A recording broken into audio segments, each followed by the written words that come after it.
Hello everyone.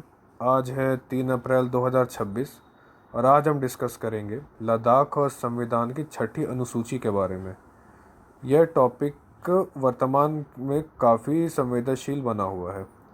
हाल ही में लद्दाख में एक बार फिर बड़े पैमाने पर विरोध प्रदर्शन और रैलियां देखी गई है। लेह और कारगिल दोनों जिलों में लेह एपेक्स बॉडी यानी कि LAB and Kargil democratic alliance KDA ने बंद और रैलियों का आह्वान किया है। जलवायु कार्यकर्ता सोनम वांगचुक को हाल ही में हिरासत से रिहा किया गया है, जिसके बाद आंदोलन ने फिर से जोर पकड़ लिया है। लद्दाख के लोग वर्तमान केंद्र शासित प्रदेश यानी कि यूनियन टेरिटरीज के दर्जे से असंतुष्ट हैं और पूर्ण स्वराज का दर्जा व छठी अनुसूची के तहत सुरक्षा की मांग कर रहे हैं। भारतीय संविधान का अनुच्छेद 244(2) और 275(1) छठी अनुसूची के बारे में है।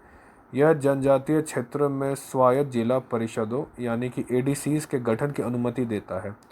इन पार्षदों के पास भूमि, जंगल, जल, खेती और स्थानीय रीति रिवाजों जैसे विषयों पर कानून बनाने की शक्ति है। अभी यह केवल असम, मेघालय, त्रिपुरा और मिजोरम के कुछ क्षेत्रों में लागू है।